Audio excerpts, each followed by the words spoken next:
S'il y a un pays où il est difficile, il ne fait pas forcément bon d'être journaliste, c'est bien la Grande-Bretagne. C'est très compliqué pour s'y retrouver.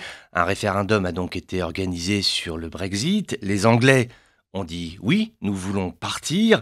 Et depuis, ils s'interrogent. Tu connais les Anglais, toujours proches de leurs sous. Depuis, ils comptent avec la pulpe du doigt, légèrement humidifiée à la commissure des lèvres. Ils comptent l'argent, leurs billets, leurs livres. Et ça ne va pas du tout.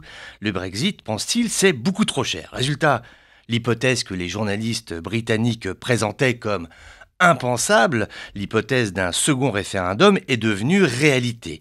Mais pour ça aussi, les Anglais ne sont pas tout à fait d'accord entre eux. Un référendum sur le référendum.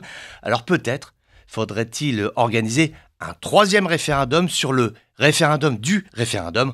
En clair, on n'y comprend pas grand-chose. L'histoire est abracadabrante. Si à chaque fois qu'un Anglais n'est pas d'accord avec un autre Anglais, un référendum est organisé, ils vont passer leur vie à l'isoloir, accoudés à une vieille urne en bois.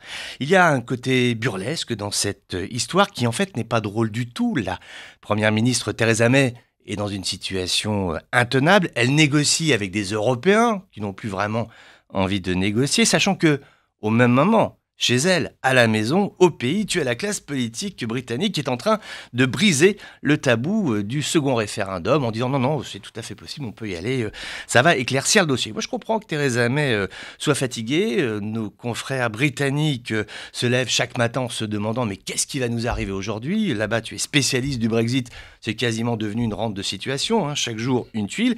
Et puis, tu en as d'autres qui sont inquiets. Ce sont les politologues britanniques qui font le constat d'une classe politique totalement bloquée, figée sur elle-même, stratifiée sur ses propres contradictions. C'est une séquence rare dans l'histoire de la Grande-Bretagne. Ce pays a été un empire, le respect du drapeau a toujours existé, l'insularité a forgé un patriotisme, une capacité de ressaisissement en cas de période difficile. Or, ce Brexit qui engage l'avenir du pays, eh bien, ce Brexit provoque une sorte d'effet paralysant qui ne convient à personne, ni aux Anglais, c'est leur avenir, ni aux Européens, puisque ce sont leurs alliés.